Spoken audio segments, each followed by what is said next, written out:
It's been a little bit complicated with this recorder that I have right now. I only bought it like basically before I came to Israel, and I haven't used it here as much as I wanted to, and I didn't know how to use it properly, so I like watched a tutorial on YouTube as you do. That's helpful. And yeah, now when I started using it, I realized that the information that it gives me the information that it gives me is actually much more important than what I hear through the headphones. So when I put on the headphones, it like cracks up the sound and it sounds like diarrhea most of the time, which is bad. So I think I was thinking, fuck, this doesn't work. Yeah. And I also recently started using it with a lavalier mic, so I can like put it on myself or on someone else and just. You have a small mic? Yeah. Oh. I have it right here. Oh. And I had to like also like see how at what level I have to like put the. I don't know. I don't have the vocabulary to say how it actually works, but I had to figure it out how it works, and now I think I know. But what do I know? Anyway, find out if any sound gets recorded. Yeah, exactly. I find it out like when I put it inside the computer and then see what happens. See what happens, and if it works, it works. So, and if it doesn't work, then well, that's just how it is. Yeah. So I'm speaking today. Very official. Very officially, with Marcus. Again, we have a second name that I don't really know how to pronounce really correctly, so give it a shot. No, give it a shot. Confino? There we go. Confino. Confino. Okay, there nice. You got it. Not always the easiest thing for people. I get a lot of Confino. Confino. Confino. Yeah, but you told me at one point, but I wasn't sure. Anyway, the program we've been on ended just a couple of days ago, and we are still here in Israel, in Tel Aviv.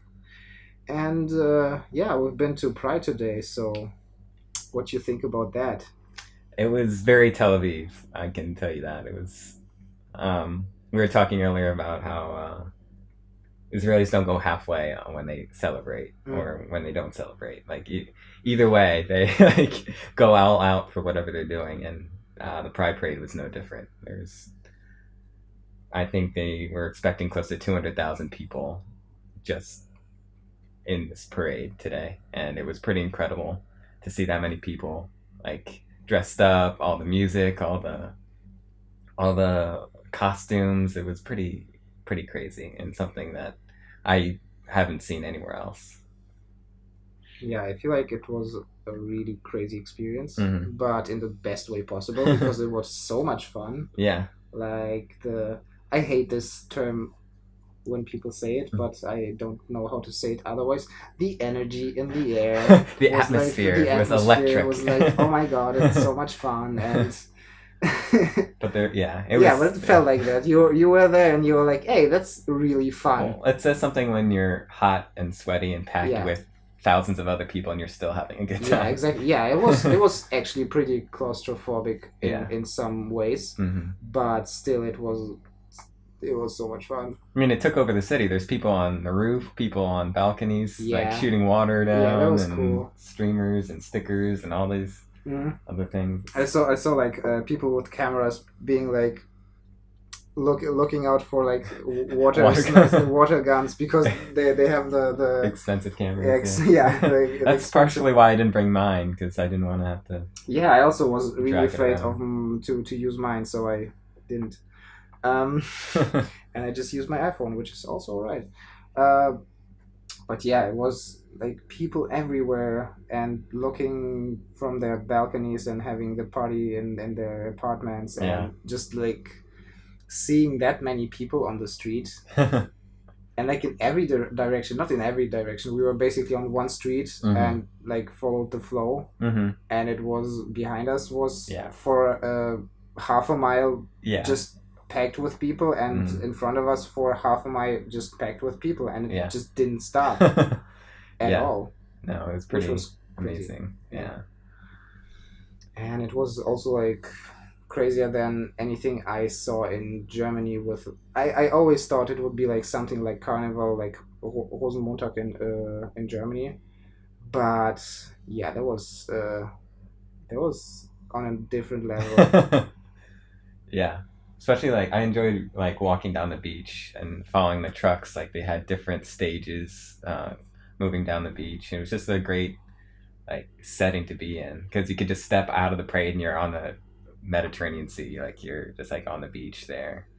It was just really fun to go from the city to the beach to the party at the end where they had all the music playing. And I haven't been to too many like music festivals, I'd say, in the States. It was never a big thing for me, but like this was pretty incredible just to be a part of.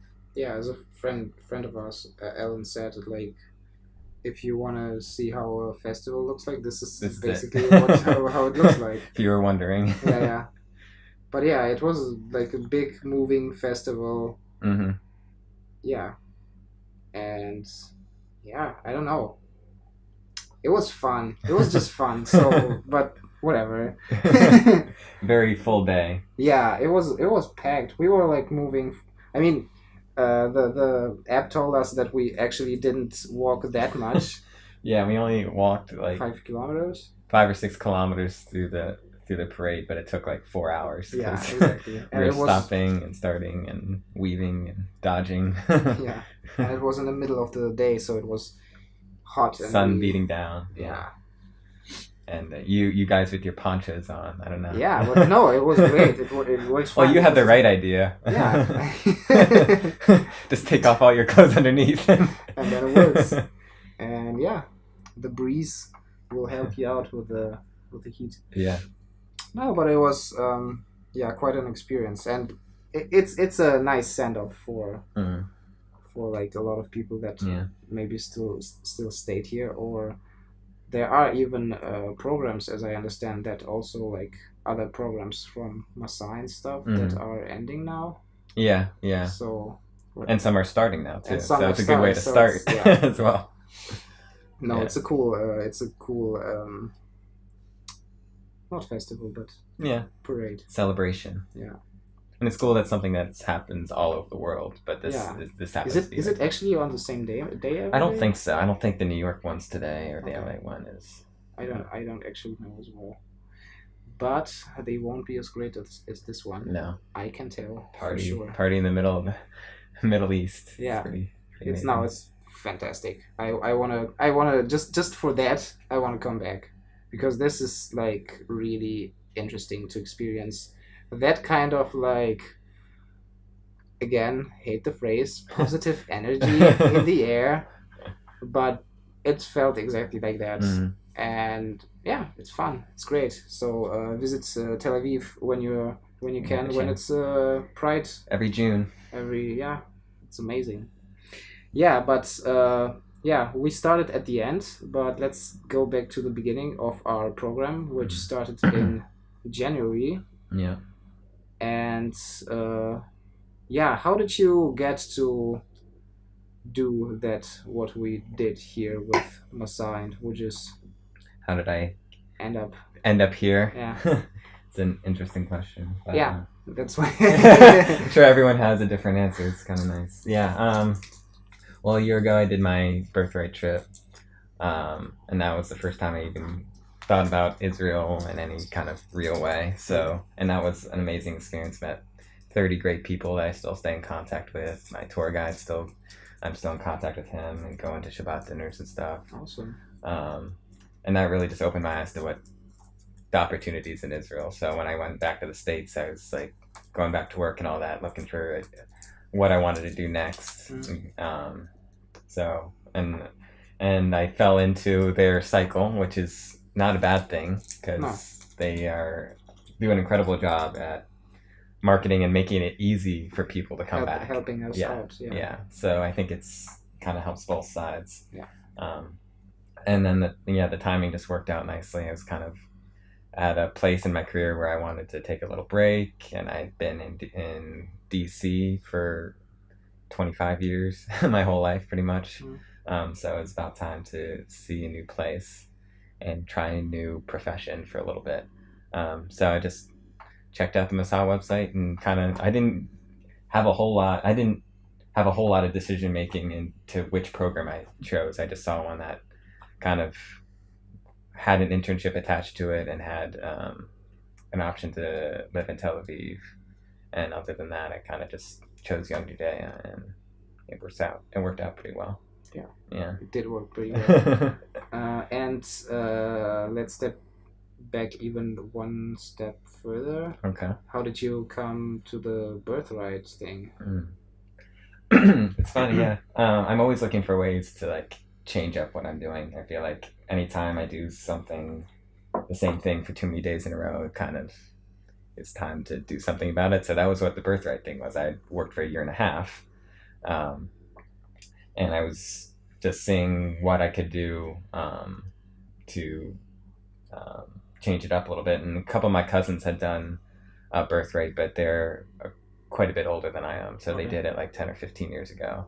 And I just heard about a free trip to Israel and ignored it for a while. But yeah, I really had no even connection to Judaism at all before that. It was kind of we just celebrated the holidays, and my dad like would read the prayers and stuff, but other than that, it wasn't much more than that. It was really just off the cuff. I'm just going to go to Israel for 10 days. And I ended up extending my trip for a couple more days after that. And then after my birthright trip, I went back and connected with the Jewish community in DC. And that's cool. Yeah, did a whole bunch of stuff with them, which made it harder to come back because then I left everyone there. But it was a good transition, I think. Can you like move towards me a little bit? Oh, okay. So that you just talk into my direction. Yeah. I will cut it off. Where were you about the thing? Okay. So you said that your father did the prayers with the family. How was the like Jewish life in the family? Because you have things to say, I'm sure. Yeah. Well. So my mom's Catholic and my dad is Jewish. And we were brought up not really following either very strictly at all. We never went to church or synagogue, really. We went to my cousin's bar mitzvahs, but I never got bar mitzvahed. We went to my cousin's baptisms, but I never got baptized. But we'd celebrate the holidays, Christmas and Hanukkah. We'd have our menorah set up right next to our Christmas tree. We'd celebrate Passover. My dad would go to the synagogue for Rosh Hashanah, Yom Kippur, but I never did that. The first time I did it was this past year. I went with him for the first time. After birthright? After birthright, before I came here. And yeah, it was a really cool experience to do that. And it was kind of tough. Like, growing up is great because I didn't really care about religion at all. I didn't have to worry about going to church on Sundays and following any rules. And it was kind of nice growing up, not having any of that. But now, growing up, I feel like I'm behind the 8 ball a little bit. If I wanted to be religious, like I don't know a lot of the lingo, a lot of the traditions, all the like songs people know, and all that stuff. But I mean, I kind of credit my parents for not necessarily pushing me in one direction or the other, because it kind of let me choose which one kind of fit best for me later on. So can't really fault them for that. Yeah, so you're fine. Overall, we'll see. No, but that's interesting because I also didn't grow up very not very religious, but religious at all. Like, I always knew I was Jewish, but whatever that meant was not so much.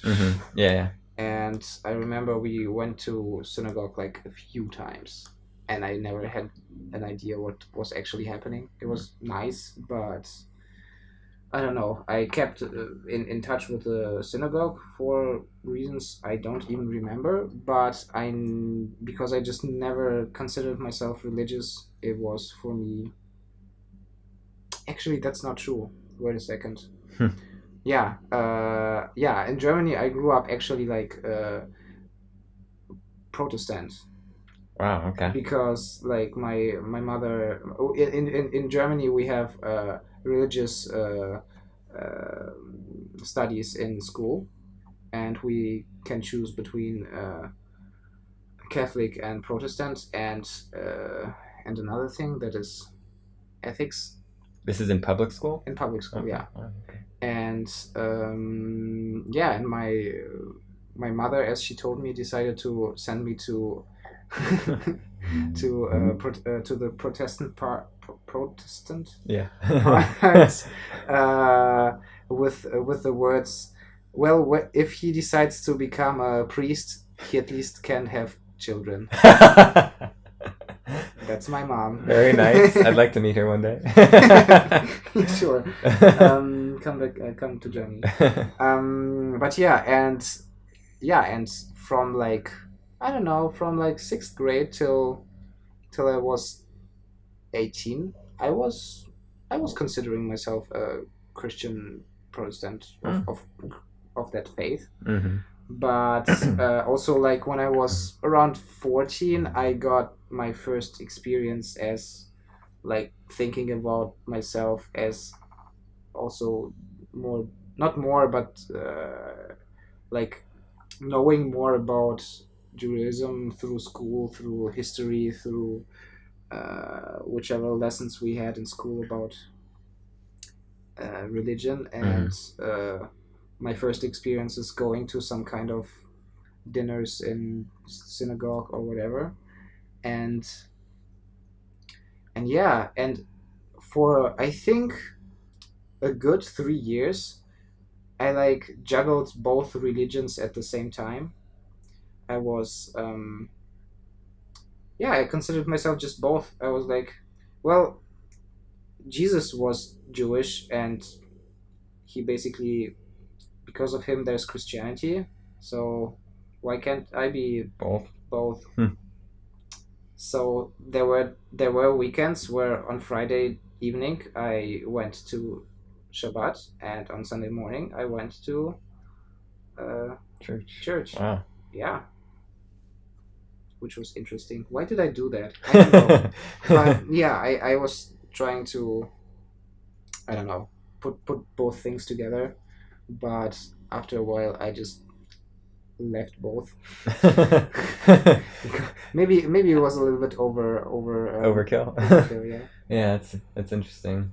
Like when anyone would ask me, or whenever religion would even come up, like with friends or when you meet someone new, I wouldn't even have an answer as to what religion I was. I kind of just like stay quiet and let somebody else answer for themselves. Yeah. And, like, because I would never call myself Jewish or Catholic when I was a kid.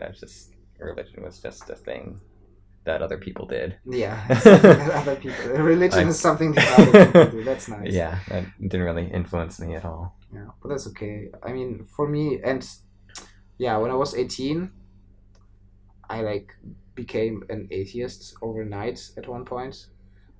Then I discovered like, I don't know, Christopher Hitchens and like those atheist community that you've seen on. You have the first contact on like YouTube, and then you start listening to their stuff and the debates they have with clerics, and it's always very interesting to listen. Yeah. How they dismantle religious people in a very interesting and constructive way. Sometimes also very funny, and this is how I came to be kind of an atheist, but because the Jewish community has a pulling mechanism that I feel others don't have. They invite you to things, and people call you up on Facebook and tell you, hey, why don't you come to this and that event? And this is why I still kept like in contact with just a few people, but still enough people to always remind me that I kind of belong. I don't know, belong maybe isn't the right word, but like am part of this community. And this is how I also at one point heard about birthright and so on and so forth. But yeah, but in the family we didn't do so much of that. like at all. No, not as my parents knew that I was doing both, and they were like fine with it. They were like, yeah, pray for us. Like, did they? So they didn't go to church or No, synagogue or no, anything? Okay. No, they didn't.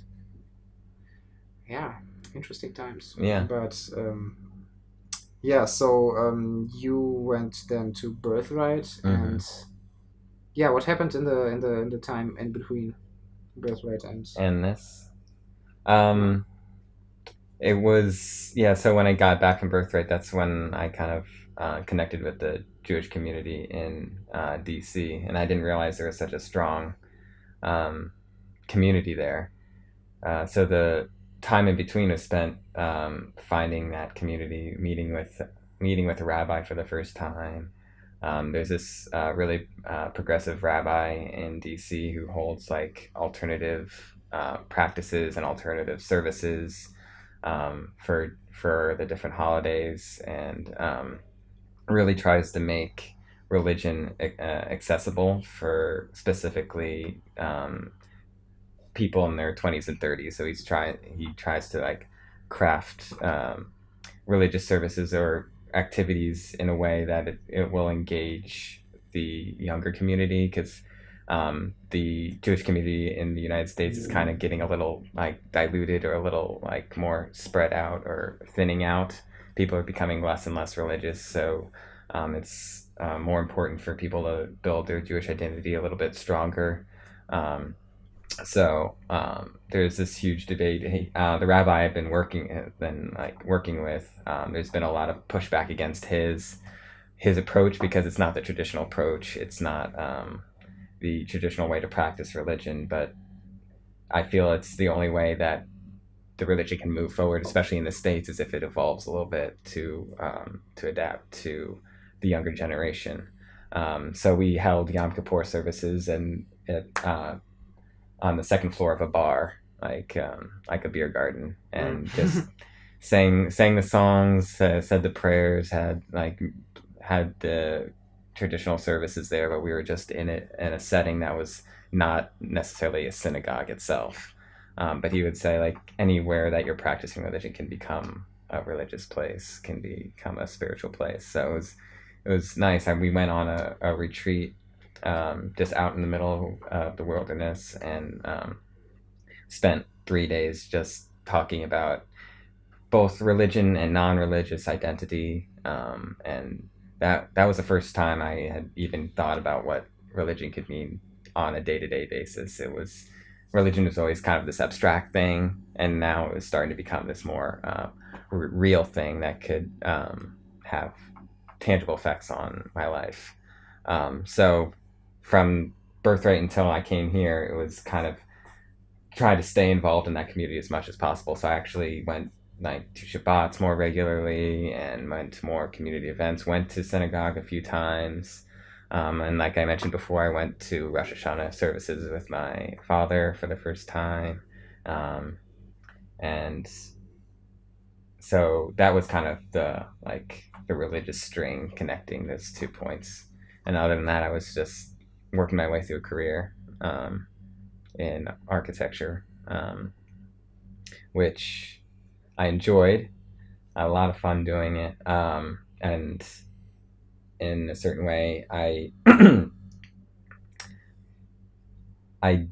hate when I explain why I come here. I always say I wanted a break from my career. And it sounded like it was so bad. It really wasn't that bad. I just wanted to. I knew there was other ways to live. Like, I was happy with architecture, but I wasn't happy with how it made the rest of my life revolve around it. And the unhealthy work-life balance that everyone talks about is a very real thing. And I spent the last year trying to figure out what is it that makes it so difficult to have a good job and a good life at the same time. And so that's why I kind of came here, so where I can just clean the slate, start fresh, and try to figure it out without all the baggage behind me. So that's kind of how I ended up signing up for this. It's kind of an lifestyle experiment. Yeah. So with architecture, you finished studying when and where and? Yeah. So how did you get to architecture in the first place? Well, you have to go back to 7th grade. Sure. We Little did Marcus. yeah, little 12-year-old. 7th grade math class. We we were learning like volume and area and all that funky stuff. So our teacher had us design a dream house. Okay. So I had a pool, a basketball court, batting cages, all my sporting equipment, a room for each thing in my dream house, and like drew it all out on graph paper. I still have the project back home. Okay, awesome. And so that was like the first inkling. And then through high school, I took technical drawing classes. I took shop classes. I had a good teacher that encouraged me to like pursue different kinds of CAD drawings and like pursue design. That's where I first was introduced to CAD drawing. What is that?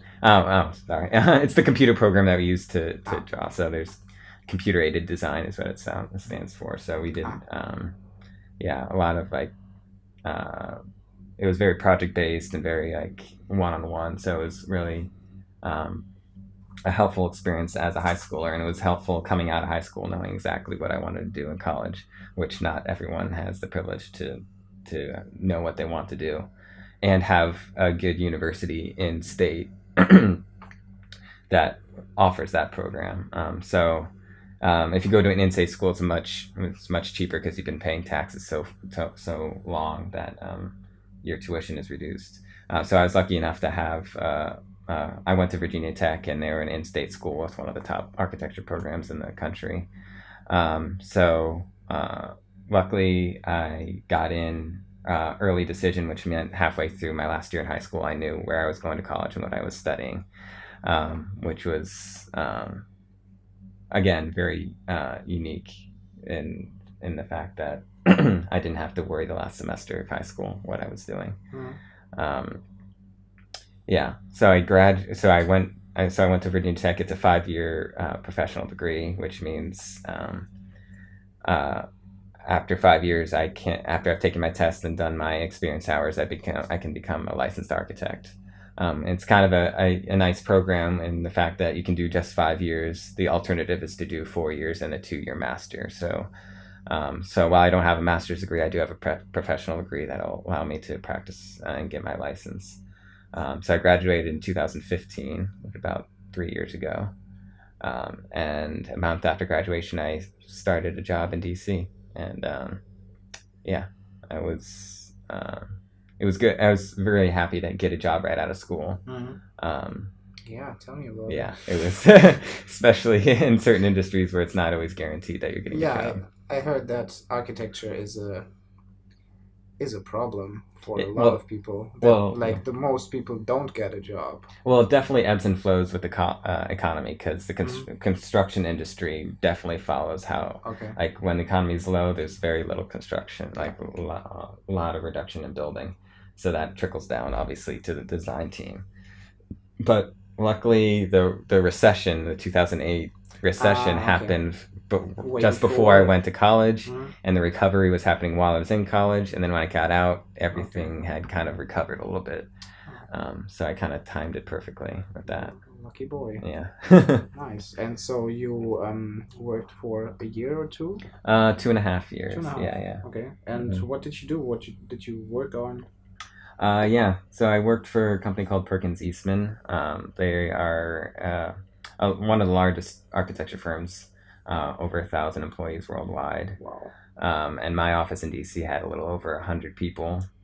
And in DC, we mostly did multifamily housing, we did senior living housing, and I worked in K-12 education, meaning I helped design schools, primarily middle and high schools. And it was kind of interesting because I ended up working in the same school district where I had actually went to high school. Oh, nice. And then I went back and actually helped design the schools for the same district. So it was really interesting. So are they going to be built in the next couple of years? Yeah, one is under construction now. Oh, nice. One is, I kind of left in the middle of the design process when I left the job. But that should be done in a couple of years. Like a lot of these projects are very long term. They're minimum 5 years from when you get the project to when it's finished construction. Is about 5 years or so, maybe 4 if you're lucky. So I worked primarily in that, in those types of projects for my time there. So, and how does that feel like when because for me, I think architecture sounds actually like a really cool job in theory. In theory. And also just thinking about as a creator, basically, you have the biggest structures that humankind makes. And it stays there for the next who knows how long. So like being someone who creates something that will last for maybe a whole century or even more. Well, unfortunately, the lifespan of buildings is getting smaller and smaller. No, but sure. But if you know. Yeah. So how does that feel like? Yeah, it's interesting, like architecture as an academic thing and architecture as like a real profession, as a job. Like in school and practice are very kind of different things sometimes. But there's both definitely have this element of an artistic element, but also a more practical element. And on the topic of building things that last for a while, one of my professors would always say, think about what the building you're designing now, think of what it will look like as a ruin, like when it's in disrepair. Like you look at something like the Acropolis or any Greek or Roman architecture, like you look at it and even as a ruin, it's still beautiful and something millions of people go to see. Wow. A couple of like columns that happens to survive the last 2,000 years. So that's something I'd like to take forward, actually. That's a really cool way of looking at it. So when I see all these like glass towers going up, these glass cubes, I just think about what is it going to look like in 120 years? Like, is it still going to even be there? So that's kind of my barometer for like new buildings when I look at them and like see how well will they age, how well will they be used, how will they adapt for future uses, because buildings rarely keep this, well, not rarely, but a lot of the times they don't keep the same use that they were intended to when they were originally designed. Schools get turned into office building, or houses turn into something else. So it's an interesting, and architecture is an interesting way to like just walk around and look at the world. Like walking through the city, it's hard not to like just notice. Think about what the environment is doing to you as you're walking through it. So as a profession, I love school. It was probably the best, like most fulfilling, like 5 years where I kind of grew a lot. And then coming out of school, it's kind of like taking a cold shower. Like it was kind of shocking to come out and you're not doing the same things you're doing in school. Like in school, you learn how to think about architecture, how to how to think about space, how to think about people, how to think about like the theory behind and learn the history of architecture and all those things. But in practice, it's all about hitting like meeting clients' needs, hitting deadlines, like understanding budget constraints and programming and all the things that you can kind of just ignore while you're in school. Like you didn't have a client, you didn't have to worry about money or anything like that. But then when you get into the profession, you have to balance the artistic side and the more practical side, because the client just cares. Well, most clients. What I found out in practicing architecture, the quality of buildings is completely not dependent on the architects. It's dependent on the client. Yeah. How much they're willing to invest in their own buildings. Yeah. How much they're willing to give the design team the opportunity to make something different or new or innovative. How much they want to see their building in ruins and still be beautiful. Yeah. Because a lot of times, especially in the school systems where, of course, like budgets are tight, they give you a list of these are the design elements you can use, these are the materials you can use, and try to make something new out of it. And in a certain way, that's very limiting and frustrating from our point of view, because and in schools, it's even more interesting because we're working with the people who operate the school, like the students, the teachers, the principals. Then we're just dealing with the school board, which controls the money and has ultimate say over all the design decisions and stuff. So when those two groups don't meet, we're kind of caught in the middle. Like, we want to give the teachers and the students what they need to learn and teach, but at the same time, we can't go against the people who are providing the budget for the project.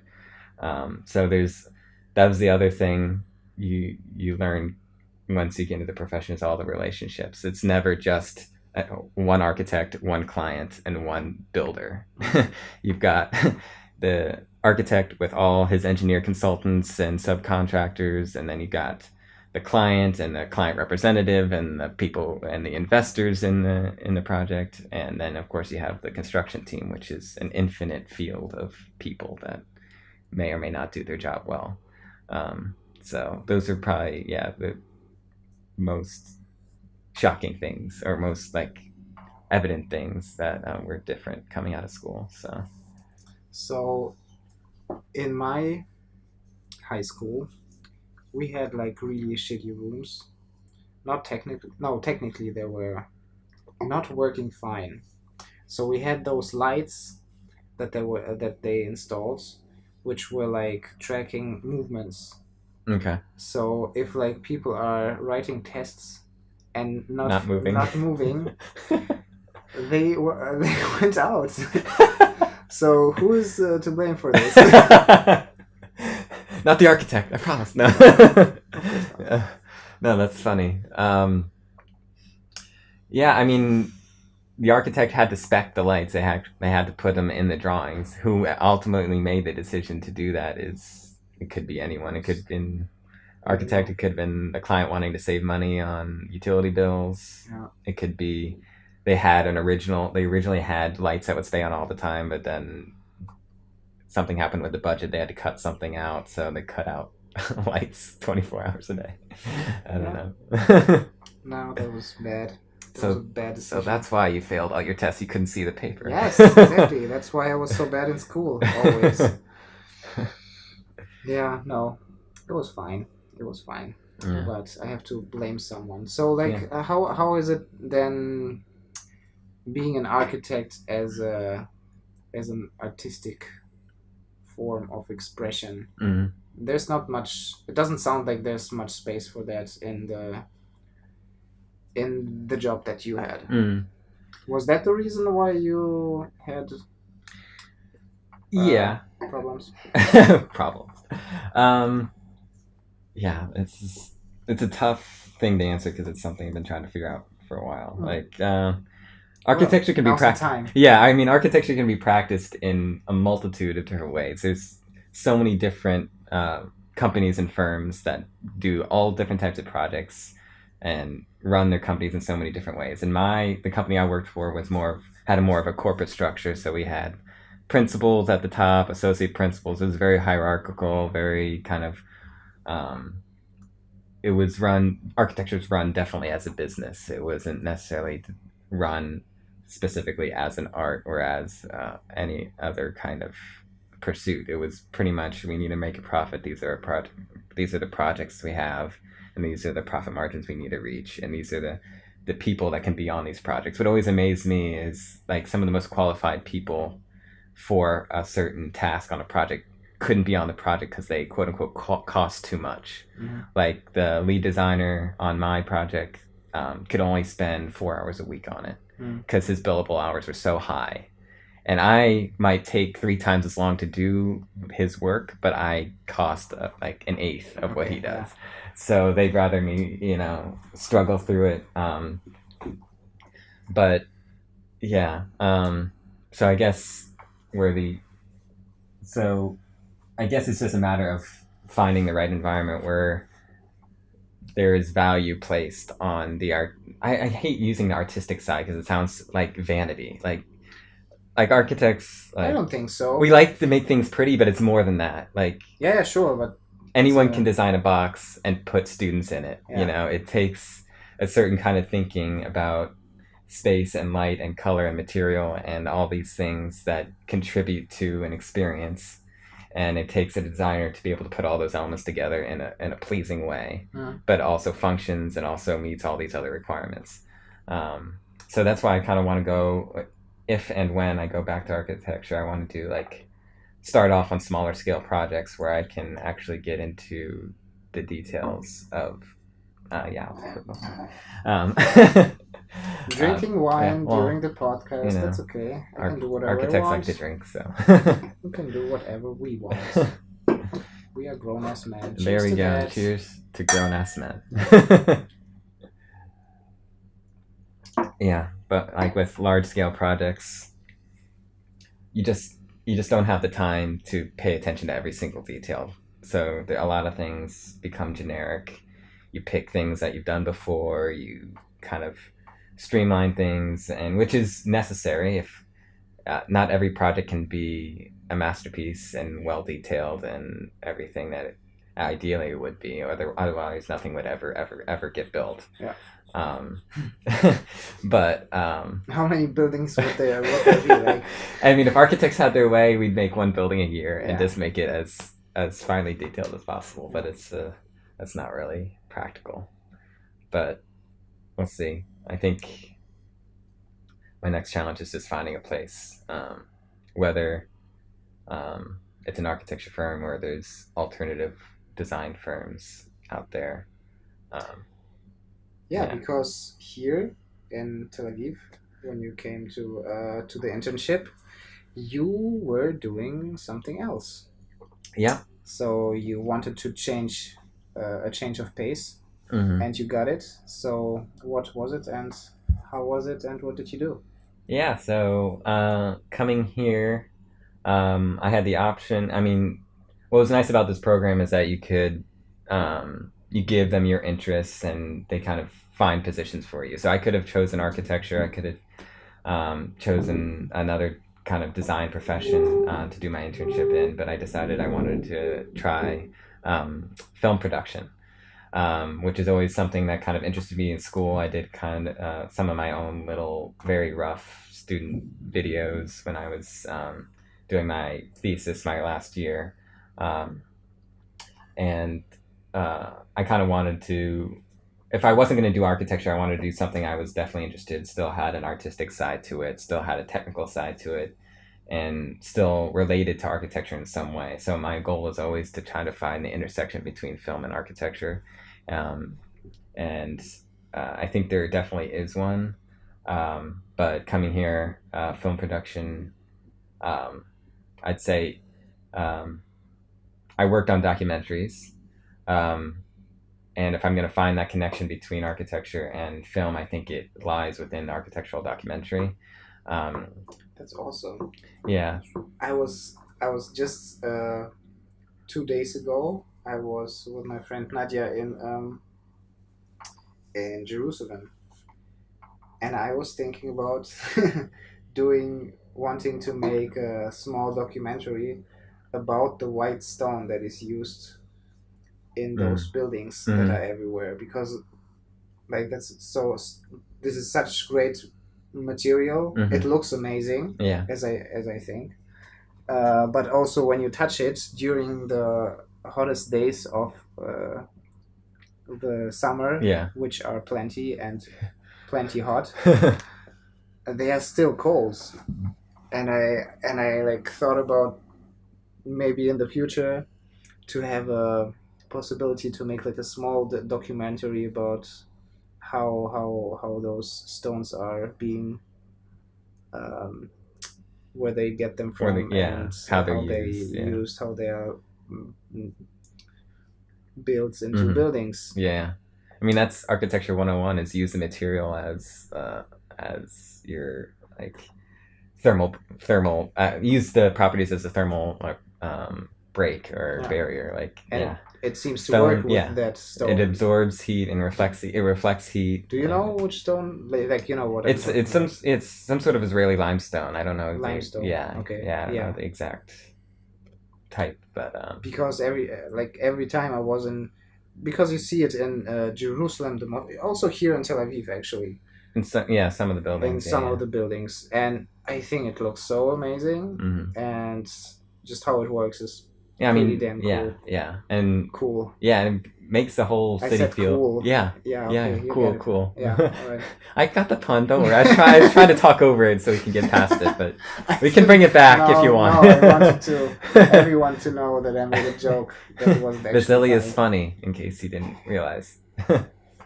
But it brings a nice character to the city, like when all the buildings have a similar material. So beautiful. That's what I think is lacking a lot of modern cities, because everyone just does their own thing. And glass isn't as tangible. Like, I don't want to go up and touch glass necessarily, but I'd go up and touch a limestone wall.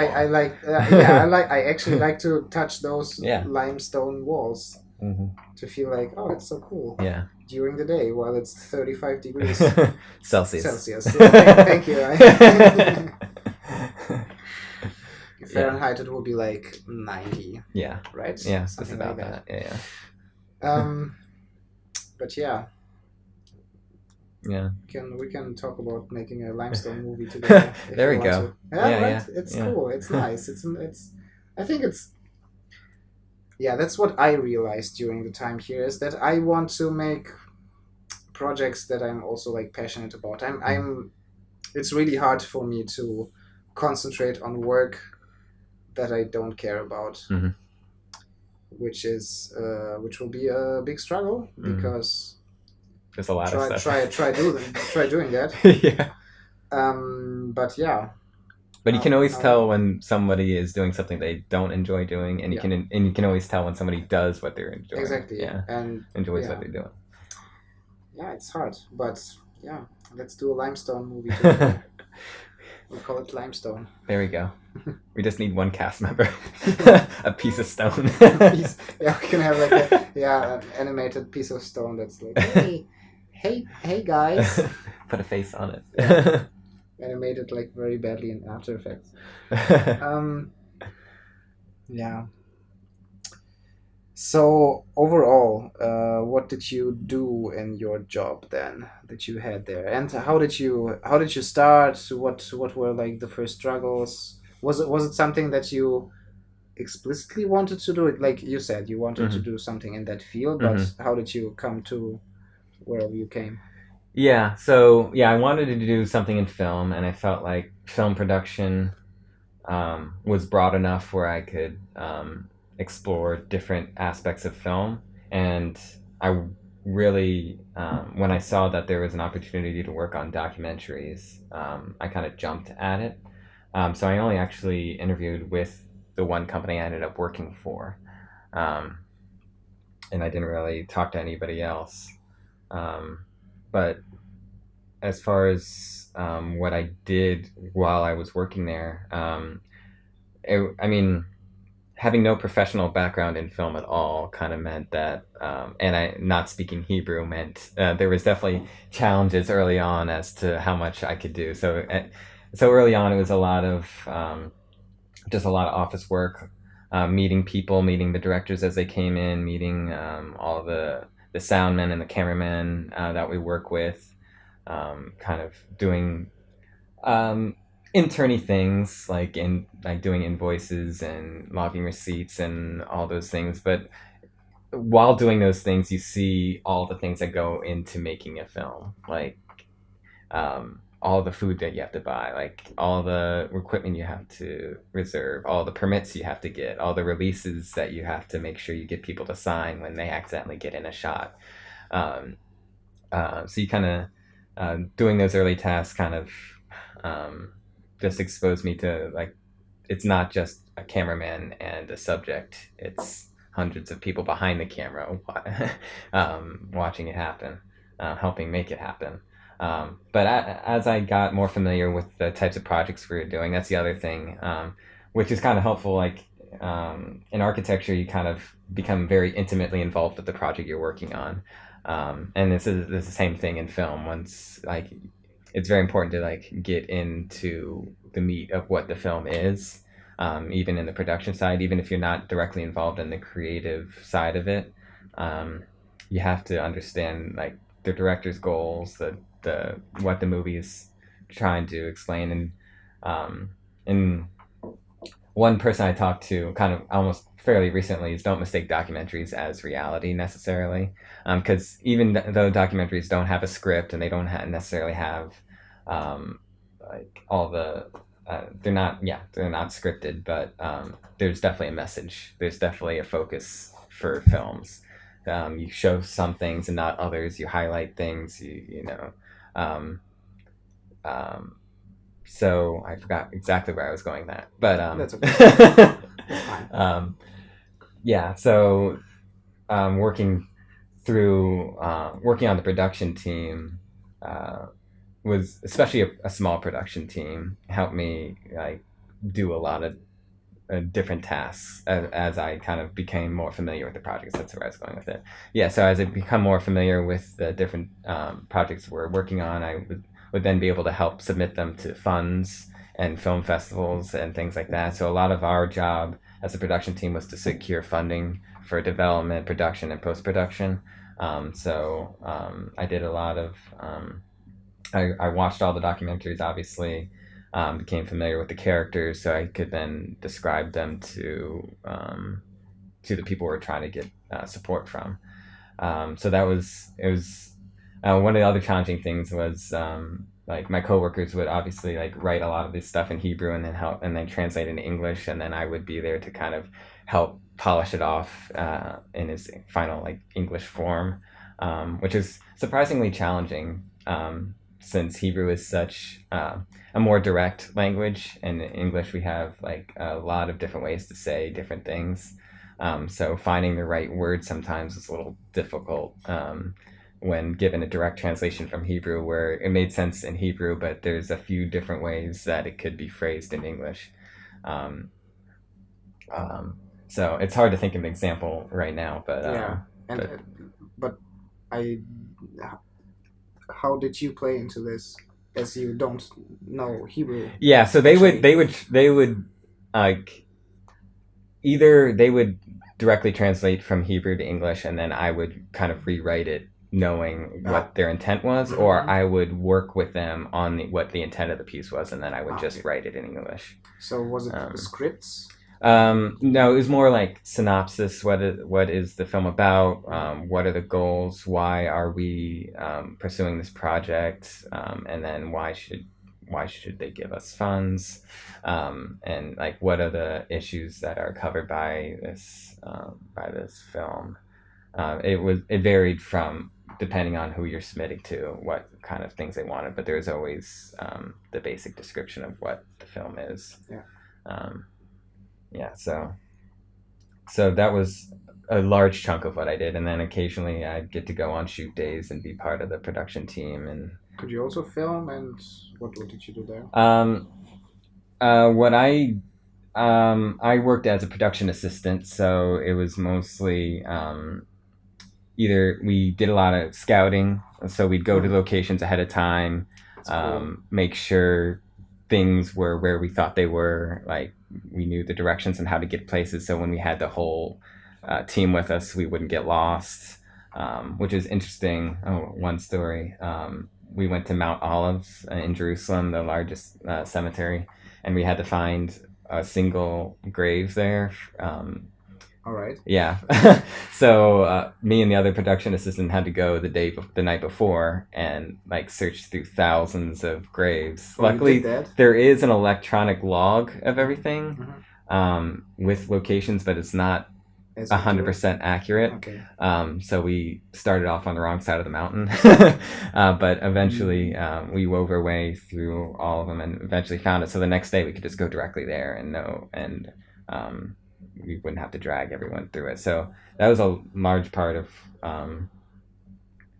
our job, was just to make the team's life easier on shoot days, because shoot days are always so stressful and so like they're always so fast paced. So it's the production team's like job to make everything seamless, like have food ready, constantly have water ready for the cameraman. I mean, it feels like at first it kind of felt like, oh, this is kind of a I don't know, like interny job, like something that anybody without a brain could do. Bringing coffee, but like for a lot of people at the same time. But without those things, the team couldn't function. Like they need water, they need they need the van to be there on time with all the equipment, or they needed to be there to pick it up at the certain time because you're picking them up in the middle of the street because they just finished shooting a street scene and there's all this traffic. You have to be there, get the stuff, and move to the next place. So there's a lot of logistics, which is not necessarily always my strong suit, but it kind of helped me like challenge myself a little bit, and just it makes you get shit done. There's not a whole lot of time to waffle or to decide on things. You just they need this, figure out a way to get it. Doesn't really matter how you do it. If it means you have to stay in the car and watch it so it doesn't get a ticket while they go shoot, you sit just there for a couple hours and you're still there. Still working. You're still doing your job. Okay, and so did you also do some post-production, pre-production? Yes, but what was post-production work? A little bit, not as much as I'd like. But I did get into the editing room a little bit. Do some. I handled all the raw footage we got from shoots. I was in charge of storage and backing them up and making sure they got to. We had a couple freelance editors that would come into our office and edit, but also we had some people around the city, so we had to make sure right people had the right content that they needed. And as far as my direct involvement in editing, I did a little post-processing, I learned a little about like sound syncing and all those things. We used a program called Avid Media Composer, which is not widely used outside of Israel. I don't know. I think it's used outside of Israel, but the States use Adobe a lot and things like that. But the Media Composer it does essentially the same thing. So I learned that program early on, but I didn't end up doing a whole lot of editing, which I originally thought I'd want to do. And I think it's talking to some of the freelance editors that would come in, it was interesting to see how much power the editor has over the final film. It's a lot of power. It's so much power. Because you just have to frame it differently. Not frame it differently, but like cut it differently, and it becomes a completely different movie. It's amazing. So that's what I kind of liked about working for the production team, is that I could see the different aspects. So because now I'm not sure if I'm so interested in production per se, but I'm interested in more the creative side, I guess. So more like cinematography. I want to get into like camera operation and things like that. But also, editing was a very interesting. We had one really good editor that would come in and would actually show me, like, ask my opinions on things, and would show me how like his process for picking and choosing between scenes and how to cut things and things like that. So there's a very creative side to editing too. It's not just purely cut and paste, obviously. No, that's 100% true. I had to do a lot of editing in my internship, and I realized just doing, like, because it was, for the most part, it was really just choosing the right clips and putting them together and like editing. It's a hard job. It's really hard. You have to like really concentrate on looking through every frame, maybe a couple of times, and it's like, do we need this? Do we not need this? Because if I cut it out, I will have to look for it for Lord knows how many minutes afterwards, and if I don't cut it out, I will look through it all the time and be like, do I really need this? Doesn't every time you see it, and it's, I don't know. It's nice maybe for 2 days in a week, but for 5 days in a week, man, I don't know. I feel like I have like a big respect for editors, because my experience with it is that doing it as a full-time job, man. Did you have like the big picture for the videos that you're editing? Like, did you understand like the big idea behind all these projects, or were you just getting clips and you just had to edit them always. together? Okay.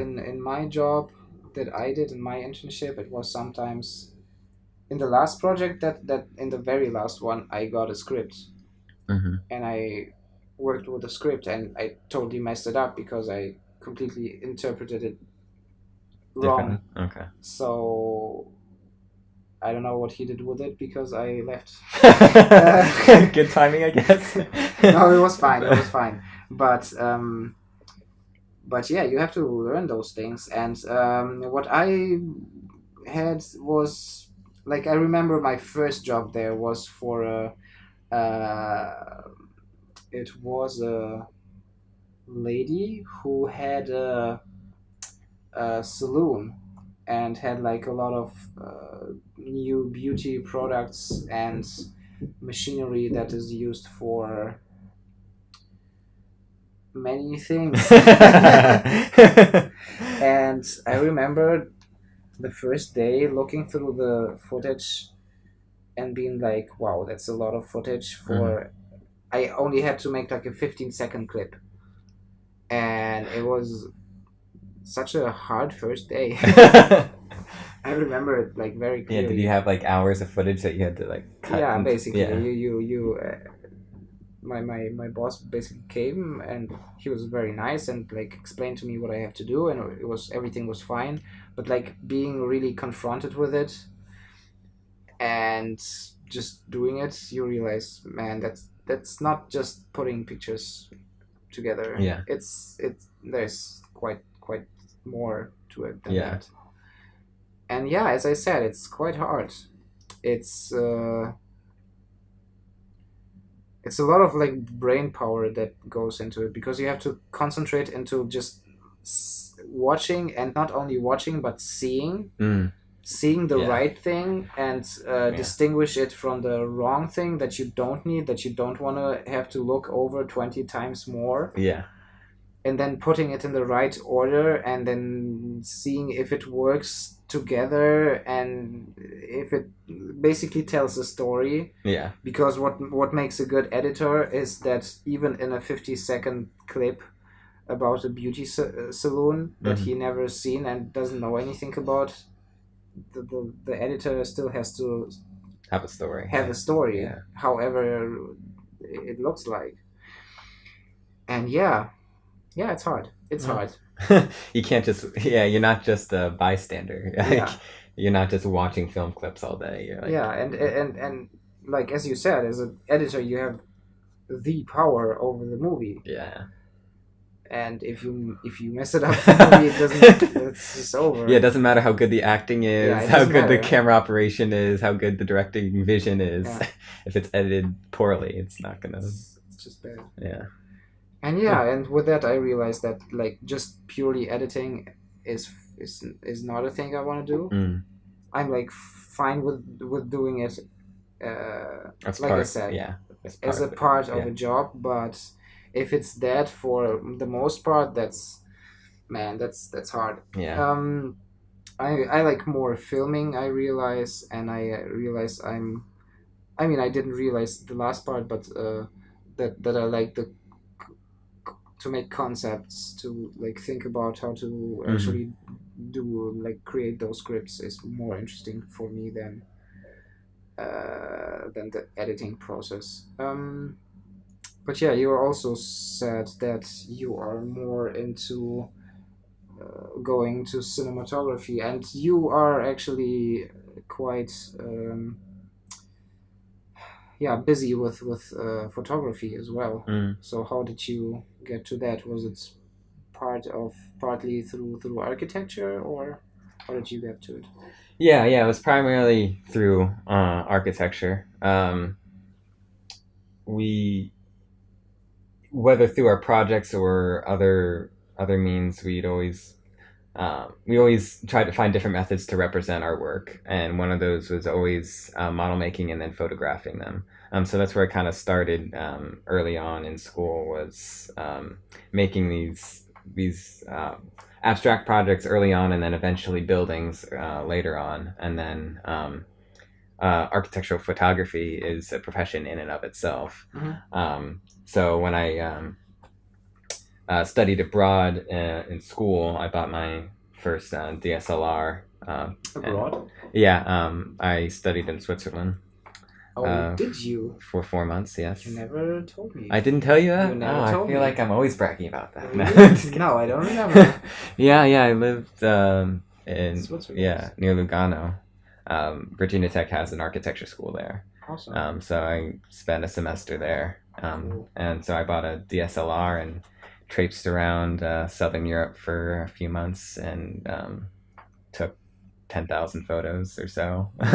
What did you see? Where did you Didn't go? know what to do with them all. It was mostly going from place to place, building to building, pretty much. So we spent most of our time in northern Italy, which was not a bad place to be. Yeah. Venice, went down to Florence and Rome and all that. Awesome. Milan, Vicenza, Varese, all the smaller cities in northern Italy. And Switzerland has some of the most amazing contemporary architecture. Some of my favorite buildings are there. So, and then we spent brief one day in Germany to see the Vitra, the furniture museum. I don't know if you've ever seen that, but it's What is that? what's it? It's called I think I showed you on a map once. Wheel am Rhein. It's right on the border of Switzerland, Germany. Yes, that I remember. Yeah. I'm sure I did not pronounce it correctly, but that's... No, you did not. I also can't say right now how it would be correctly. Whatever. But yeah, it was interesting traveling with an architecture professor because all of our trips were obviously focused on buildings. So like we went to France specifically just to see 2 buildings. Which were? Untitled Chapel, which is a very famous building by Le Corbusier. I'll have to show you a picture sometime, but it has this like huge sweeping roof and then like huge concrete walls that are perforated in a random fashion. And then a place called La Tourette, which is also designed by Le Corbusier. It's a monastery in southern France. And we actually stayed there a couple nights. We stayed in little monks' cells, which were about an arm's length wide and like a couple meters deep. Okay. Single bed, and it was probably cozy. Yeah, I mean, it was so nice because you got a room to yourself. First of all, you're on these abroad trips and you're always sharing rooms, so it's you have like a single monk's cell. You look out. You have your own balcony. You look out into the French countryside. And it's all like after 8:00, no one can speak. It's like everything's silent for the night, and there's no noise until the sun comes up the next day. So it's like, and you don't even leave your cell. You're not, I think you're allowed to leave your cell, but nobody really left their cell. So you're kind of just like in there, like in your own space for overnight. Wow. And the food is really rough, like very barely edible. But it's such an incredible building to see. It was great because you learn about all this stuff in school, and then you actually go and see them all, and you actually understand why you're learning about them in the first place. But so that's where I kind of, through that trip, is where I kind of developed my photography, my eye for photography and composition and all those things. So whenever I travel, I always try to keep my camera close by. I think my next step is getting like a smaller camera where I can always have it on me. The DSLR is a little bit big for me right now. I don't always have the energy to drag it around, even though it's not that huge. But I think I'm trying to get over the thing where I have to have a fancy camera. I think the important thing is just to get the shot that you want to get.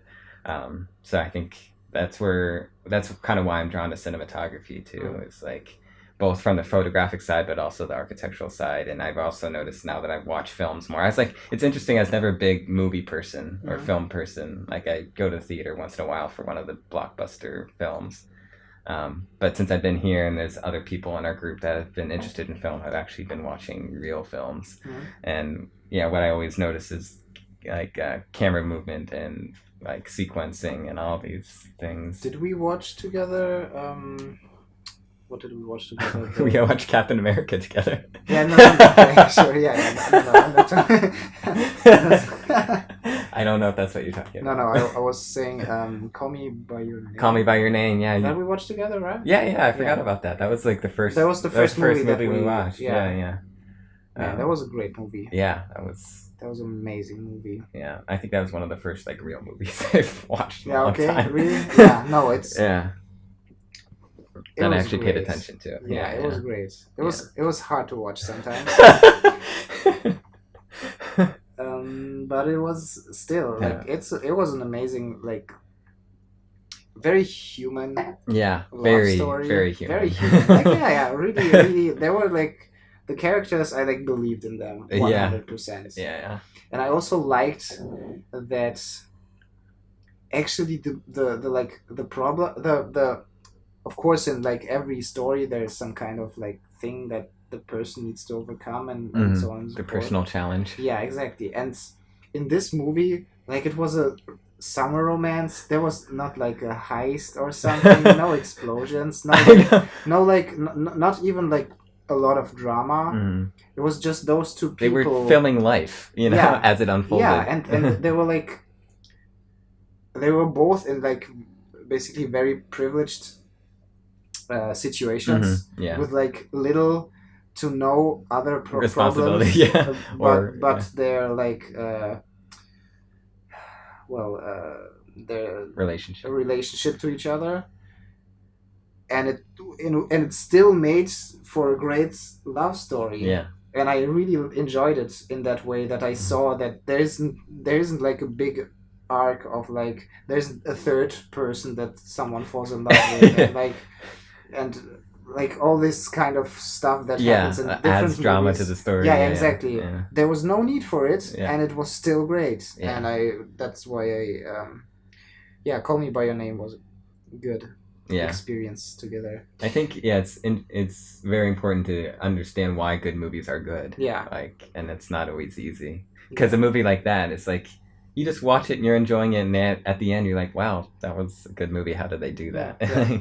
No, I really mean it. I sometimes, like, we watched like Captain America and Deadpool too. Deadpool as well, but like when we watched Captain America, like so many, it's a cool movie. Mm-hmm. Like there's a lot of cool stuff happening, but it's so complicated, and there's so not only complicated and complex, and so many people, and this story goes into the other story, and it's all of objects flying everywhere. Yeah, and it's like part of a whole universe a whole series of different movies, and it's like, and those many points make it into like an interesting story. Yeah. But in this movie, in the Call Me by Your Name movie, it's just like it's just a story. It's just they're just telling us. They're just like hanging out together one summer in Italy. Yeah. And it's it. That's it. Yeah. And it's amazing. Yeah. And you're like, wow, you don't need so 6 much storylines to make it interesting. Need one good one. Yeah, exactly. Yeah. Which is not to shit on America, because I really enjoy those movies actually. But they all have their place. Yeah, exactly. But so you actually only here started to watch movies. Yeah. Interesting. I didn't know that. Yeah, my brother was always a movie buff, and I was like, and whenever he would talk about movies with me, I'm like, cool. Yeah. Okay, I just watch them for entertainment. Like, I'm not gonna spend time. Okay. So how did it change now? Really, it was the people on this program that were interested in film. Like, I went to the Cinematheque the first week and saw Love Stream. I don't even recall exactly the whole premise behind it. It was, but it was just the atmosphere of being in the Cinematheque and being like going there to watch a film for the film and not just just for pleasure. And then going as a group, seeing all the movies that were up for Oscars this year, seeing like 3 Billboards and and Phantom Thread. 3 Billboards and Phantom Thread were my 2 favorites. They were very good movies that I'll probably watch a few times. Yeah, I still want to watch Three Billboards. I like. Have you not seen it? No, I haven't. I Okay. wanted to. I went to the cinema with a friend, and we decided to watch Shape of Water, Oh, I saw that as well. Yeah. which was actually also a cool movie. Yeah. It's Yeah. not my genre necessarily, No, but it's I not. enjoy But it. but I also like. Do you know the other works of what's his name? Del Toro, Guillermo Del Toro. I know he did Pan's Labyrinth, Yeah. which I have not seen. I've seen it, and like I realize no, not I don't realize I think he's like way overrated. I like his creature design, how the world is built, how the monsters look, how they behave, how they like move, and it's all very like cinematic and amazing and beautiful. But his stories, I don't know, man. I don't like his storytelling, and especially in Pan's Labyrinth, where everyone's saying like, "Yo, this is his best movie," and I can see that in a way. But when I think about the storytelling, man, I don't know what story there's told at all. I don't know. And in Shape of Water, it was also as well. I thought it was nice. It was cool. It was a love story, but also the love story just happened. All of a sudden, they're in love. She gives him an egg, and then they make out. Like I don't know. That's like what happened in my mind, and I'm like, okay, no, it's cool, but love is a beautiful thing. You can't explain it. You can't. Sometimes it just takes an egg. Sometimes it's only one egg, and then you fuck a fish person while underwater. In your bath. Yeah, that's true. Yeah, they fucked up the whole theater, right? That's the only thing I can think of. Is like, how is all that water staying in that bathroom? It's a wood structure. It's not going to hold that much water. Yeah, there's the architect. That was but, overanalyzing. Yeah, but still, it was nice, and like the actors, I liked a lot. I'm a big fan of Michael Shannon, the villain there. Oh, okay, yeah. He's amazing. He plays a lot of. Yeah. We watched. We watched together. 8 Mile. Oh yeah. I forgot about that. Yeah. That was a late night. You fall asleep. Okay. I was in and out. Yeah. But we ended up finishing it the next morning anyway. You did. Yeah, you did. Oh, I didn't know. But he plays there the boyfriend of Eminem's mom. Yeah, I forgot about that. No, but he's an amazing actor. Anyway, we are like all over the place. Yeah. So let's get for a second back, and we are already at like 1 hour 20 minutes almost. Wow. Okay. So you are one of the not so many people who are actually staying here. And how did that come to be? Mostly procrastination of what I want to do next. Whenever I do things I don't like, I hate hard endings to things. So that's why I extended my birthright trip a couple days. I just like, I'm on a program, I want to do something on my own, then I'll transition back. So with this, endings are always hard for me. And I feel like I need like a transition period. I feel like also the culture shock of going back to my old life, it's going to be tough, and I'm deciding if I want to do that or not. So I'm giving myself a little extra time. Plus, I enjoyed my time in Israel. I've made some good friends. I love Tel Aviv. I like the lifestyle of the city. It's kind of closer to what I was looking for when I came here. And I also wanted to see if I could actually live in Israel on my own, outside of a structured program that provided housing and internships and all this other stuff. So the program has a good foothold for that, and now I'll give myself like a couple months trial period to see how this works, and give myself some time to decide what I want to do next. So for how long is your stay now? Now it's to the end of July. That's how long I'm going to continue working for the production company. Are you going to have the same job, or did your did things change? No, essentially similar things. It's going to be busy season, so there'll be a lot more shoot days that we're going to do, and we're submitting a couple films to the Jerusalem Film Festival in July. Cool. So there'll be other activities and other events happening that didn't happen in the past, so there'll be new things to do. But essentially, now that that's why they want to keep me out over the summers, because they're going to have such a busy time and they don't have time to like train new people and all those things, and they thought I did a decent enough job without Hebrew the first 5 months, so they kept me on to continue what I have been doing. And the company's actually, we don't have to go too deep into it, but they're going to a transition period. Like one of the co-creator of the company is moving back to the States at the end of the summer, so it's a very like transitional period. I forgot what the original question was, but just what's for how long, and what the plan is basically. So plan is to work for 2 months. I got my working visa. I spent 4.5 hours at the Interior Ministry the other day. Got my work visa, so I can legally be here till December. And wow, till December. Yeah, but my flight, I have to switch my flight. I originally scheduled my flight for July 10th. Oh, you really did? Before the program started, so I'll have to change that, but I'm deciding when to change that to and from where, so we'll see.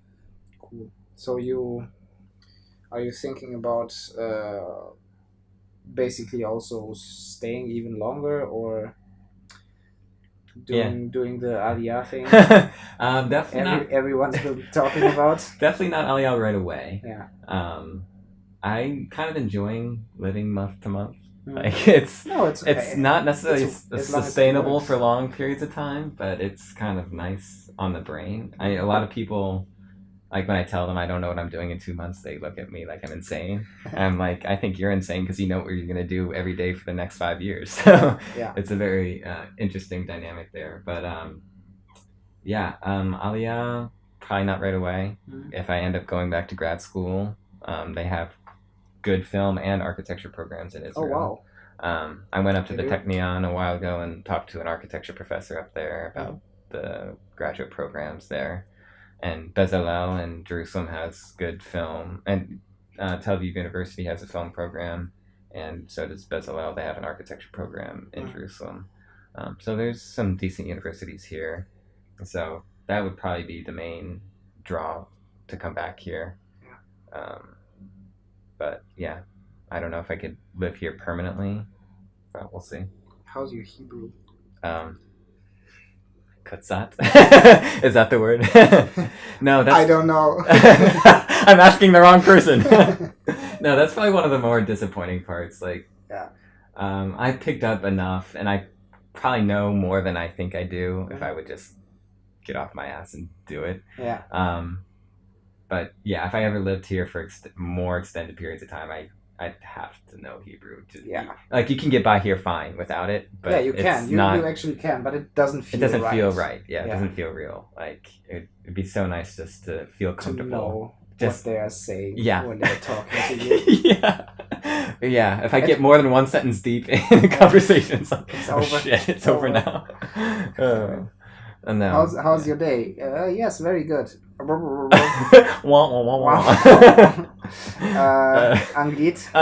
please. I'm so sick of just not even responding. Just immediately. I don't even listen to what they say. I just say Anglit. It's stop. Listen for a second. Nothing works. Yeah, and I actually really enjoy Hebrew. It's fun to speak it and to write it. I learned to like it. Yeah. Because did you know any before you came? No, not at all. I was before the program started, I watched one video on YouTube about how to write. Yeah, I was doing that too. And after 5 minutes, I was done. Not happening. I realized I'm not going to do that by myself on my own. That was not going to happen. Yeah. But now I really hope that I will keep using Duolingo from time to time because Duolingo helps a lot. Yeah, especially with vocabulary. Have you tried it? Yeah, I go through spurts where I use it intensely for a week and then I stop. And then you stop for a month. Yeah. I have the same problem. Yeah. but it's actually not so bad. And if you like, I realized if I use to write it down, not only use the app, because there's like a lot of things that you can learn from, like just remembering the sentences. It's just so helpful. Because the structure of Hebrew is so different to the words are in different order. And it's a whole different story. They write in the opposite direction. Yeah, crazy. It's like Japanese. Yo, in the first couple of weeks when I looked at the letters, whatever, the symbols, sometimes I was, is that Japanese? That's like, what because are these sometimes markings? they use typography. Kind of. Well, the one thing that blew my mind was like, the typed words that you see on signs and stuff is different than what you write. That just like blew my mind. Like, I don't know. Yeah. Very. It's a lot of things to learn, but it's actually not that hard because the grammar is. It's very rudimentary. When you directly translate to English, it's like it's very rudimentary. And I also like how the language is still evolving too. They're still like adding words because it's such an ancient language. And ancient and new at the same time. Yeah. Oh well, I think that's it for now.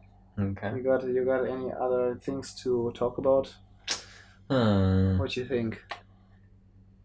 What did we not talk about? Let's see. What I had a question. Let's see. Question time. Yeah. Question time. I forget what I was gonna ask, but I'll ask this instead. What was your impression of, like, I'm just thinking of our experience, like the first week of our program. Like, and then the last week or the last couple weeks of the program, like, did you notice a significant change? Did your impressions of Israel change? Or that's kind of the larger question, but also I'm just thinking, like, when I first saw you, like when like our orientation, like I remember we talked. We talked briefly. And I'm terrible at meeting new people, so it was nice to see someone with a camera. Like, who's this guy filming? Like, sitting next to me. I remember that. He's got this weird shirt on. I forget what shirt you had on, but it was. Did I have the Jesus shirt on? You might have. No, it was black. It was a black. With different colors on it. I don't know. With the androids. Okay. And you're making jokes and stuff. Like, who's this kid? That's me. And then I couldn't remember your name, like, for the first, like, week. I'm glad I know what your name is. I was impressed you remember my last name at the beginning of this. Yeah. Oh, man, I had such a awkward situation in the second week. I think it was the second week when we... did we start Ulpan second week? Probably, we did our intensive Ulpan. We didn't start our consistent classes till later. But it was in the second week. So 2 weeks have passed. And everyone is introducing themselves for the 10th time. Yeah, at least. And then Abhishek, our teacher, chooses... I don't remember exactly, but basically chooses me to say again, her name is... his name is... In Hebrew. In Hebrew? Yeah. And then I'm like... I remembered like 3 names. In English. No, just like 3 general, names because I'm so terrible with names, and I still haven't made like in 2 weeks I haven't made progress that great of progress to remember all the names, which was so bad.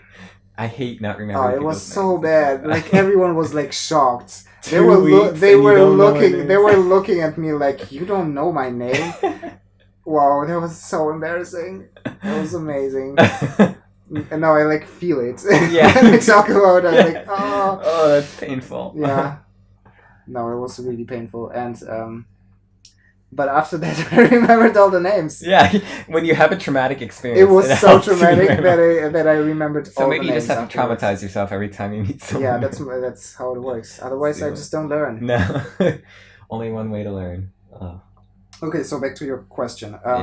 If my impressions of, I don't know, I just feel like I didn't understand after I'll 1 rephrase week. the question. Yeah, okay. I want to make it more about the program rather than Israel in general. Like, what was your impression of the program coming into it? Like, did you have expectations for it? No expectations. I didn't have, because how it happened was, so someone from the program or one of the alumni, I don't actually remember shit again. My great name, was talking to me for the first time 3 months before the program started, and I thought about it. I got an email, and then I said, yeah, okay, I will talk to whichever person, and then I talked to the person, and for a month I didn't do anything. I was like applying for different things and nothing worked out. And then they called me again, and I was like, oh, my application stuff doesn't seem to work out as well. Maybe I should think about that. So like slowly, step by step, I gave away all the information, paid the 100 euros that I had to pay or whatever that was. Send out talk to Daphne or whatever things, whatever we have to do. Logistics, and I just, because this seemed to be working out, I kept doing that. Ran with it, Yeah, exactly. And I didn't have expectations because I wanted to do something else at first. No, I like wrote. I remember I was writing with Daphne a lot because I had so many ideas to do that, but I wanted to be in Haifa because Tel Aviv is 4,000 euros more. It was much more expensive. Much more expensive, and I didn't want to ask my parents for money, basically. So it was a little bit more limiting for me because I still wanted to be like entertainment, film, design, but as it seemed at that point, there was not so much for what I was looking for, but in the end I still got something, and my expectations for the whole program were like very low because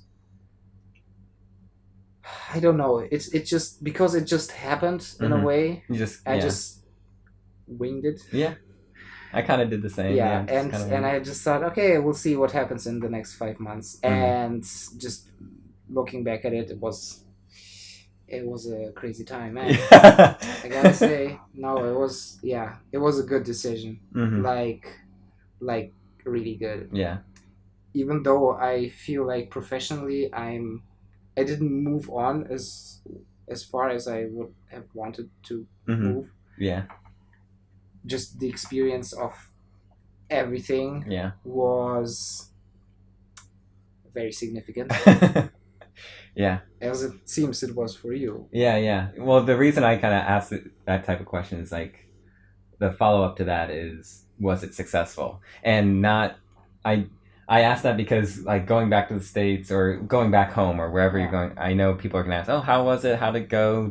Was it successful? Did you enjoy yourself? Did you have amazing experiences? And everyone, like, whenever you do something, people expect something to come out of it. Like, you're supposed to do all these things and have all these, and if you don't... We need results. And if you don't, does that make it not successful? Like, honestly, I didn't achieve, like, everything that I necessarily thought or hoped, but... at the same time, it was still successful. Like, exactly. No, it was successful in so many different ways I wouldn't have thought would be even possible for me at this point. Wow, that's a big statement. Yeah, it is. No, but I mean it, like, from the depths of my tiny heart. And it is tiny and cold. Tiny and cold and dark and empty. But it's less of all of those things after those 5 months. No, it really, like, I feel like I learned a lot Mm-hmm. about life Yeah. in general. But I mean it. It's easy to say that way, but to be more specific, just I don't know, having this group that we had with so many different characters and living in a situation all of the sudden with those people you never had even a word with them, and like to figure out how to live with them and how to like communicate with the people and how to communicate with a new work environment and spending all this time with those people. It's like that starting you don't over. know. It's like so many things at the same time, and you have all those things you have to manage. And somehow. you do. You made it to and the you end. do, and you did. Somehow you did. Yeah. And of course it was for everyone it was differently, but just thinking about the people I made friends with and the how I see myself differently now after having made such great friends in general whatever. Tells me that I do make some good decisions in a way. Do you know what I mean? I think so. It's like you are. You can trust your decisions. You are who you like spend time with in a way. Okay. Yeah. Right. Yeah. And knowing that I spend time with so many great people tells me that I'm not so bad. Yeah. Which is a good. You're tolerable. Yeah, exactly. Which is fine. Yeah, that's a good thing to a good thing to interact know with about people. Yeah. It's good, and it's good for yourself, for like your everyone has doubts and so on and so forth, but working through it, that helped a lot. Like I feel more positive about just myself, and it feels good. I'm not like I said, I'm not like professionally much further than before. Like I learned a lot of things, of course, but it's not like all of a sudden I'm like a new, super professional this and that and whatever. I'm not. And like I'm making a podcast with a Tascam recorder that I bought for in a toilet paper in a toilet paper that I bought for 30 euros on off eBay. But I'm doing those things, and I feel differently about myself and how I try to live my life for the future. Because it's a lot of things is about perspective, and my perspective has been changed by the experience in a very positive way, I see. Yeah. Because, as I said, people doubt themselves, and people have all kinds of anxieties about things. Yeah. And I feel like I had a lot more pressure points in a way that got released a little bit. Not like maybe not everything, completely. not completely, not I'm still a work in progress, but I'm going places.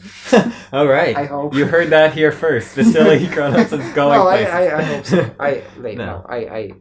Well, it's nice. Like I said at the closing ceremony, like whether you meant to or not, you changed your life by coming here. Yeah. Like no, it's definitely. And I think just by actively making a change in your life to come here, that is the definition of success. No matter what happened, that's kind of how I looked at it. It's like either way, I'm here in Israel and not doing what I was not happy doing before.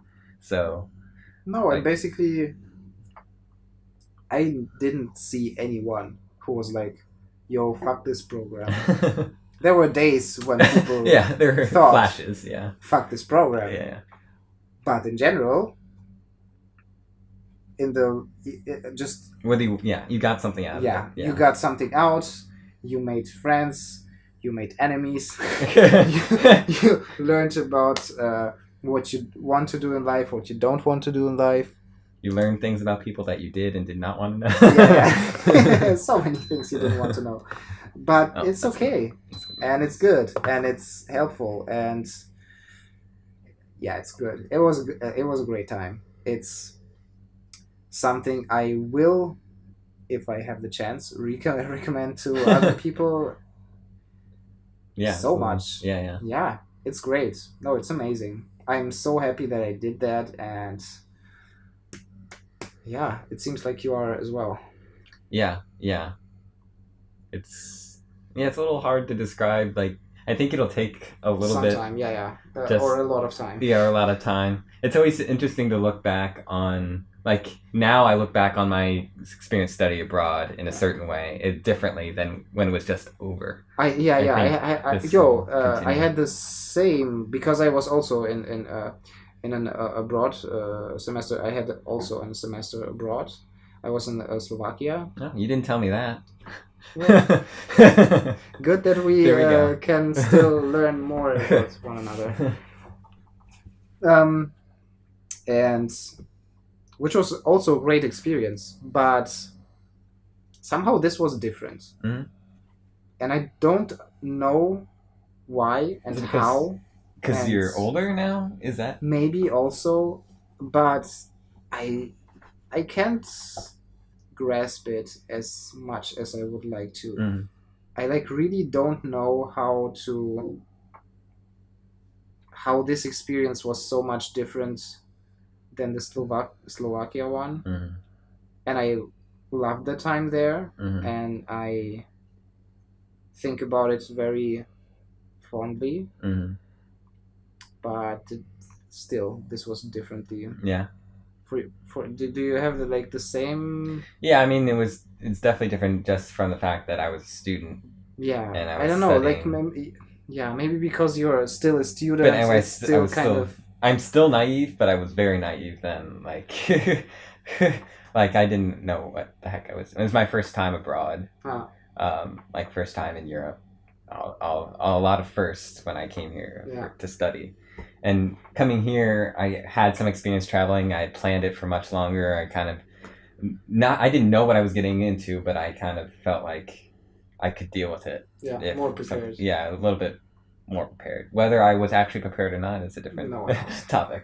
But but in that sense, like having been here for Birthright just last year, I was never like worried about coming here. Like whenever I told people I was coming to Israel to be here for 6 months, I got a wide range of reactions from fully supportive, like wow, that's amazing, to wow, you're going to Israel. I don't know if I'd ever do that. Like, it's dangerous, isn't it? Like, it's all these things, like wide range of reactions, and no matter what reaction I got, it reaffirmed my need to come here. Like whether they said, "Oh, it's dangerous," like, well, I'm going to go there and show you that see how dangerous it really it's not is. what you see on TV. Okay, It's like it's not necessarily your first impression. No, I remember I like just the week before I like watched a lot of like horrible stuff about Israel. Well, right before they announced, there was a bunch of stuff that happened. And I watched it like consciously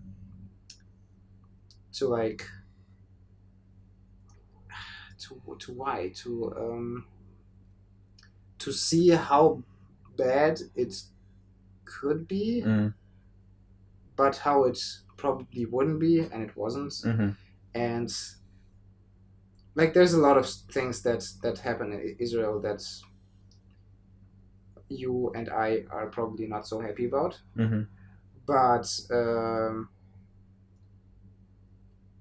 life that we lived here was like so far away from any of those issues that it's hard to like even have that in the same conversation. Basically, it's so far, like all those crises that Israel goes through and has and is part of, and it's part of their life for or whatever, however you see it, and from whichever perspective, politically and socially you look at it. We just lived here a normal life, doing our jobs, traveling, and this and that, and haven't we had internet or newspapers, we would have no idea what was happening around us. I mean, we were definitely in a little bit of definitely in a big bubble. 100%. It was kind of a bubble, mm-hmm. but it was a nice bubble. Yeah. But at the same time, like, I don't know. I think, I mean, at least I try to.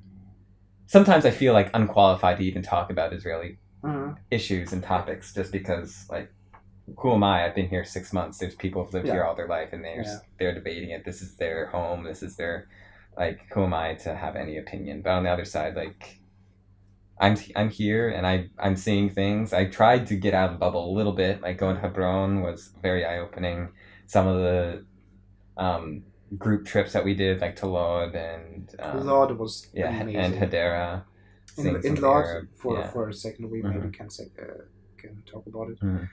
In Lod, we that's a community, a small town where 15 minutes from Tel Aviv. Yeah, like, just outside of Tel Aviv. It's like crazy close. There's a city called Lod, or however it is pronounced. Where Arabs and Jews live side by side and have some issues.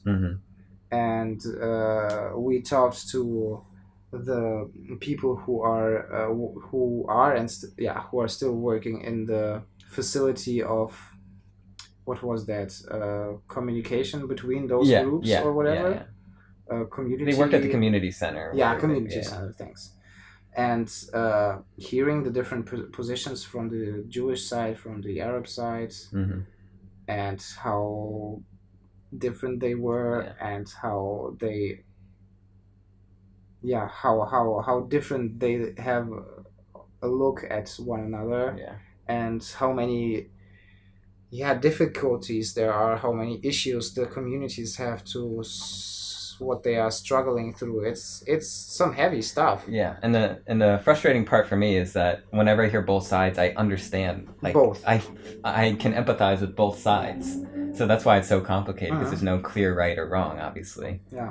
And going to Lod actually helped me, like, understand the difference between coexistence and collaboration.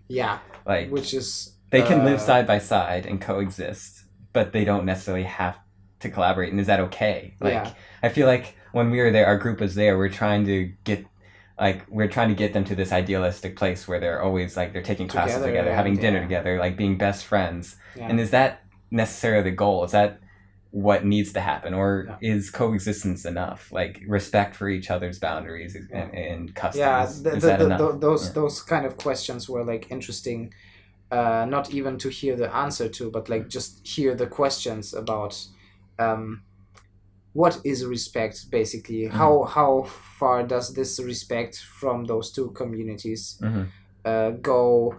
When is it too much? When is it too little? It was an interesting situation to be in, to hear those stories about the struggle of those both of those communities, and how they are trying to, like, manage the poverty that is just, like, rampant in the community. It's pretty rough. It's a rough city, and people don't want to live there, but people who want to live there really want to live there, and they are really, really trying, everyone in their own way, to have a good life there, basically. And it was a tough day, but very eye-opening. So go to Lod. It's cool. Experiences like those will help you get out of the bubble a little bit. Because we'll never be in the same position as, like, someone who's lived here, grew up here, was born here. But we can make small efforts, at least, to get one level above tourist, at least. No, for sure. No, we lived here for 5 months. It's not nothing. And also, like, I think it's important for us as being part of the people that we are, to also have like outsiders' perspective. Mm-hmm. We are still like part of the people, but Yeah, it's true. For me, it was when I did my bachelor's thesis. I made a movie about Muslim-Jewish relationships in Europe and Germany, and my idea was to say that if we in Europe can't find a way to communicate, how even is it possible in Israel? That was like one of the things that was interesting for me to find out. And yeah, it's a big project to like not overcome, but to work through. Yeah. It's a lot of stuff that is happening. It's so much more complicated than people make it to be. Yeah. So many people have like such simple answers to such complicated questions. There's not a single issue here that only has two sides. It's so crazy. Oh my god. It's really bad. Not like it's not bad that it has a lot of answers, questions, whatever. But it is complicated, and if someone tells you you just have to do X and then it will be fine, they are wrong. Yeah. Well, that's the other thing I learned is like whenever you hear something or someone tells you something, you just have to know that there's another side to it. Yeah. Like no matter what they're telling you, whether it agrees with your point of view or not, there's always another side to it. You've always just got to see it for yourself. That's what I always say when I'm traveling. It's like it's so important for people to see it for themselves. Yeah. Wait a second. Yeah, I remember you made like some kind of. I do that like both times I've come here at least when I'm birthright here. I made the same kind of post because it hits me every time I come here. Like the experience of being in the place where things are happening is so important. Like everyone and it's so different than it's so different. Everyone just watches TV. Like people watch the news every day and think they know world news and they think they know what's going on.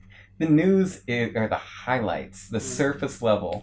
They never tell the whole story. They always have, whether they mean to or not, they always have some sort of bias. There's always a filter. No, of course, they're filtering things out. Yeah. And what was great about going to Hebron and like being there, it's like it just made me notice like when I was taking pictures, like I'm not showing everything. Yeah. What I post is only what I choose to show you. Yeah. And that's exactly how Fox News or CNN or MSNBC or any of the news networks in the States, that's exactly the same. Anywhere in the world, yeah. They show you what is in front of the camera. Yeah. And it's impossible and you can't to assume, show it's everything. Well, exactly. I mean, it's not their There's fault. No way. Yeah. There's no way to show the reality unless you're there. Yeah. And you can't just sit on your couch and expect to understand everything in the world. The whole time, and I have a hard time. Like I see things on Facebook all the time, and I have a hard time, like, I don't know, giving credibility to anyone who hasn't actually gone and seen the things they're talking about in person. Yeah. Like the same way that I don't feel qualified, and I've been here, and I don't always feel qualified talking about Israeli topics. Yeah, of course. How can you be? We've also been. Yeah, you're 6,000 miles away. Have never even stepped foot here, and you feel like you're qualified to talk about it. I don't know. So many things. So many things. This is what happens when you talk about Israel. Yeah, it's like, oh my, it can go on forever. It's like, no, but I also don't want to go too far into that field because it's just... go on forever. Yeah, it can go on forever. And in circles. No, and basically, like, I don't want to say unqualified. That's true, yeah. Bull. Just because I want to and because I can. Because I could, but I won't. Yeah. So I don't. That's good. Yeah. I'm proud of you. Yeah. No. So that's that. Yeah. So did I answer your question? Believe so. Yeah. Yeah. A half hour later, I think maybe we got. Maybe I did. Maybe I didn't. Nobody knows. That's a good thing. You can tell me afterwards when you listen to this. Yeah. And yeah, thank you very much for talking to me. It's been almost 2 hours already. Jesus Christ. What a good way to end. Jesus Christ. Good night, everybody. Good night.